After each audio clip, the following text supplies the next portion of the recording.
નમસ્કાર મિત્રો. તો આજના વિડીયોમાં આપણે વાત કરવાના છીએ ડિજિટલ અરેસ્ટની.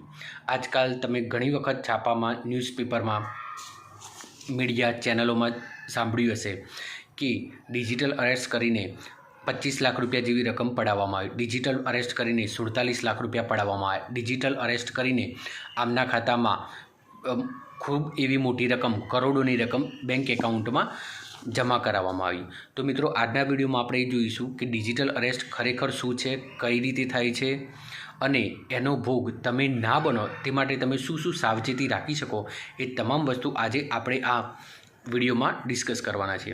તો સૌથી પહેલી વસ્તુ એ સમજો મિત્રો કે અત્યારનો જે પ્રમાણે ટેકનોલોજીનો યુગ છે, જે પ્રમાણે સોશિયલ મીડિયામાં જે પ્રમાણે આપણે માહિતી શેર કરીએ છીએ, એ પ્રમાણે અત્યારે કશું જ વસ્તુ એવી નથી કે સેફ એન્ડ સિક્યોર છે. મોટાભાગે કોઈપણ વ્યક્તિનો ડેટા પ્રાઇવેટ નથી, સિક્રેટ નથી. એ ઓપન બજારમાં આરામથી મળી શકે એ રીતની હાલની સ્થિતિમાં છે.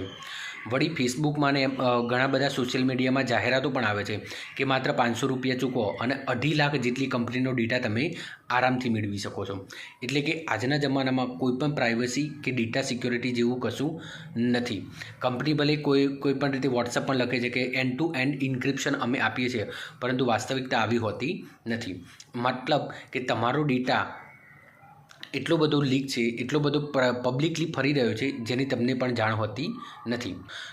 તો આ જ ડિજિટલ ડેટાનો લાભ લઈને જે સાયબર ગઠિયાઓ કહેવાય કે અથવા જે આ મોડસ ઓપરેન્ડી આચરનારા લોકો છે, એ સૌથી પહેલો ટાર્ગેટ જે નિવૃત્ત લોકો છે, જે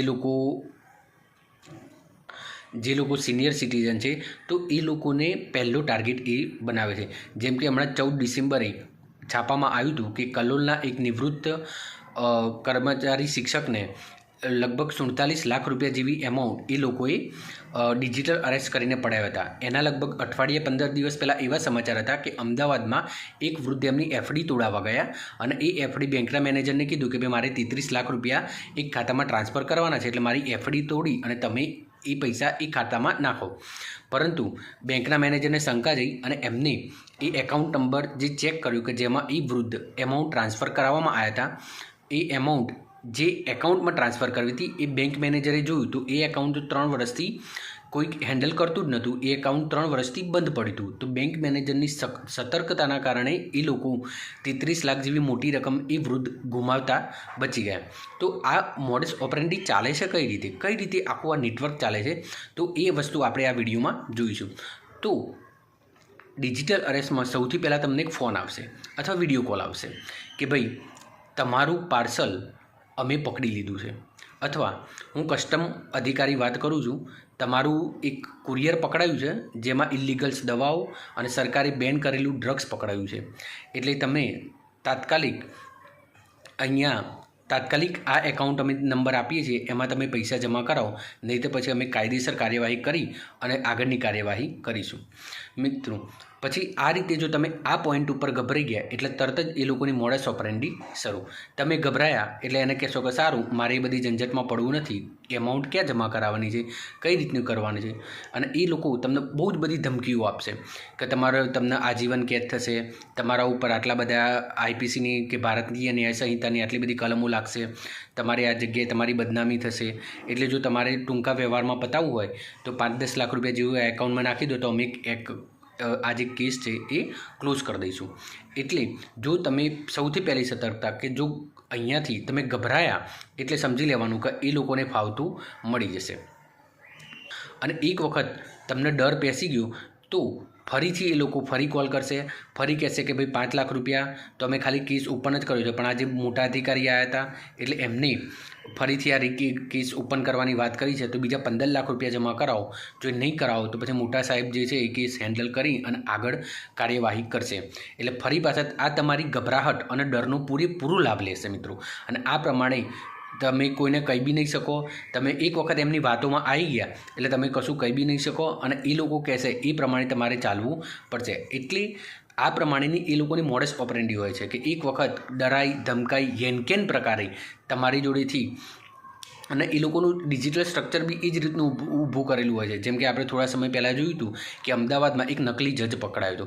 હવે વિચાર કરો કે નકલી જજ એટલે કોર્ટ, એક કોઈને પણ એની ઉપર શંકા ના જાય કે ભાઈ આખી કોર્ટ નકલી, આખા જજ નકલી. તો હા મિત્રો, અત્યારે ડિજિટલ યુગમાં આ કંઈ પણ થવું અશક્ય નથી. જો તમે થોડા સભાન રહ્યા અને જો તમે ડરની જગ્યાએ વિશ્વાસ પેદા કર્યો, તમે હિંમત દાખવી, તો આ બધી જ વસ્તુ આરામથી સુલટાઈ જશે. પરંતુ જો તમે ગભરાયા તો ગયા સમજો. ટૂંકમાં જો ડર ગયા વો મર ગયા એવી સ્થિતિ છે. હવે મિત્રો, આ ડિજિટલ અરેસ્ટમાં તમને કોઈ આવું ડિજિટલ અરેસ્ટનો શિકાર ના બની જાય તો એ માટે શું કરવાનું? તો મિત્રો ખાસ ધ્યાન રાખજો કે જ્યારે બી તમને આવું સાદો કોલ કે વિડીયો કોલ આવે કે ભાઈ તમને ડિજિટલ અરેસ્ટ કરી લેવામાં આવે છે, એટલે તરત જ ફોન કાપી નાખવાનો મિત્ર. કોઈ પણ વાત સાંભળવાની નહીં, સીધો ફોન કટ કરી દેવાનો. કારણ કે આપણા ભારતીય ન્યાય સંહિતા મુજબ જ્યારે પણ કોઈ બી વ્યક્તિ ગુનેગાર હોય કે ના હોય, જ્યારે તમે કોઈ પણ કૃત્ય કરેલું હોય તો તમને પૂરેપૂરી સાંભળવાની તક આપવામાં આવે છે. તમને ખબર હશે મિત્રો કે ભારતમાં જે પણ લોકોને ફાંસીની સજા થાય છે ને, કોર્ટે કાયદેસર એમ કે ફાંસીની સજા એ લોકોને ડિક્લેર કરી દીધી છે. આમ છતાં પણ એ લોકોને એક તક, રાષ્ટ્રપતિને દયાની અરજી કરવા માટેની એક તક આપવામાં આવે છે. એટલે આપણા દેશમાં ક્યાંય એવું નથી કે ભાઈ આજે તમે ક્રાઇમ કરો એટલે કાલે સજા. તમને પૂરેપૂરી તક આપવામાં આવે છે, તમને પોતાનો પક્ષ, પોતાની દલીલ રજૂ કરવાનો મોકો આપવામાં આવે છે. એટલે જ્યારે પણ તમને એમ કહે કે ભાઈ તમને ડિજિટલ અરેસ્ટ કરવામાં આવ્યો છે, અથવા હું કસ્ટમમાંથી બોલું, અથવા અમે તમારું આ પાર્સલ પકડ્યું છે અને આમાં ગેર લાયક વસ્તુઓ પકડાઈ છે, તો તમારે ફોન કટ જ કરી દેવાનો છે. આ જો અહીંયા તમે ફોન ચાલુ રાખ્યો અથવા એ લોકોમાં હાનો હા વાત કરી તો સમજી લેવાનું કે એ લોકોની મોડસ ઓપરેન્ડી બહુ ખતરનાક હોય છે. તમે એકવાર ભરાયા એટલે સમજી લો કે લપસી ગયા. ફોન કટ કરી બીજી જ સેકન્ડે મિત્રો, બીજી જ સેકન્ડે એને બ્લેકલિસ્ટમાં નાખી દેવાનો છે. અને જો મિત્રો ખરેખર કોઈ વ્યક્તિ આવા ગુનામાં કોઈ બી XYZ સંડોવાયેલું હશે ને, તો તમારે ત્યાંથી લોકલ પોલીસ કે ત્યાંથી તમારા ઘરે વોરંટ આવે મિત્રો. આવી રીતે કોઈ ડિજિટલ અરેસ્ટની એવી કોઈ કાયદામાં કોઈ જોગવાઈ જ નથી કે ભાઈ આ રીતે કાર્યવાહી કરી અને સામેને ફોન કરી અને એનો જવાબ લેવા માટે કોર્ટ છે, પોલીસ સ્ટેશન છે, કે જ્યાં તમે રૂબરૂમાં જઈને તમારો જવાબ કે પેલું લખાઈ શકો છો. એટલે પહેલી જ વસ્તુ એ મિત્રો કે ફોન કટ જ કરી નાખવાનો. જો આ વસ્તુ તમે કરી તો સમજી લો કે એ વસ્તુ માટે તમે બચે. બીજું, આ લોકોનો ટાર્ગેટ મેઇન સિનિયર સિટીઝન અને નિવૃત્ત થયેલા લોકો અથવા એવા લોકોનું હોય છે